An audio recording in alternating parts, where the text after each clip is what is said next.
la RN1.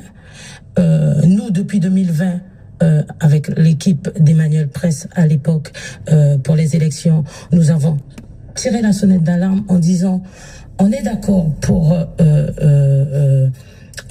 comment dire ça, un développement du territoire, mais pas n'importe lequel. C'est-à-dire que il faut modérer les constructions. Nous avons déjà des problématiques existantes. Quand vous dites modérer, c'est-à-dire avoir un moratoire sur les constructions. Il faut arrêter. Non, je ne dis pas arrêter, mais un moment, il faut juste temporiser pour permettre de régler les problèmes existants et ensuite parler de développement. Là, on est conscient, hein, on peut faire l'état des lieux. Quand on prenait 20 minutes pour arriver à la capitale, là maintenant, nous avons des pères et des mères de famille qui partent depuis 5 heures pour éviter les embouteillages, font toute une journée sur Cayenne parce que pour des obligations professionnelles et rentrent chez eux sur le coup de 19h voire 20h parce que c'est les mêmes embouteillages. Avant, il y avait les embouteillages au départ. Maintenant, il y a au départ et au retour. Dans l'autre sens. Julien Paccard.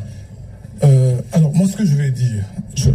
Alors, attention, je ne vais pas à chaque fois vous donner la parole. N'hésitez pas à la prendre. Sur l'aménagement du territoire, ce que je veux dire, c'est que je veux bien qu'on prenne conscience que Macouria, lorsqu'arrive Serge Adelson en 1983, c'est moins de 1000 habitants. Aujourd'hui, c'est 20 000. Quand vous regardez au niveau des infrastructures routières, ce sont les mêmes. Il n'y a rien à changer. Et c'est la faute du maire ? On va dire, attendez, laissez-moi développer. On va dire que, voilà, à leur décharge, il y a eu le chemin de la Savane-Variva. Mais tout simplement. Ça veut dire quoi ? Ça veut dire qu'il y a eu tout qui a été mis en œuvre pour qu'on puisse effectivement développer Macouria sur le plan des habitations. Ça, je le reconnais. Mais ça n'a pas été fait de façon harmonieuse. Parce que vous allez voir, les statistiques de l'INSEE disent qu'il y a plus de 1000 logements vides à Macouria. D'accord ? Je n'ai rien inventé. Ça veut dire qu'il y a un problème au niveau de la cohésion, la façon dont c'est réalisé. Mais en même temps, on continue effectivement à réaliser des logements. Et ce que je veux dire, c'est que dans ce pays, on a eu un homme qu'on appelle Georges Tilly, qui effectivement a pris des coups, qui a fait la Maturienne, la Voie Express, qui a fait d'autres projets encore.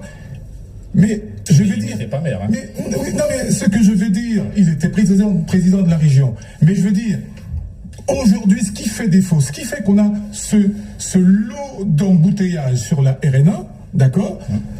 C'est vrai que la RN1, c'est de la compétence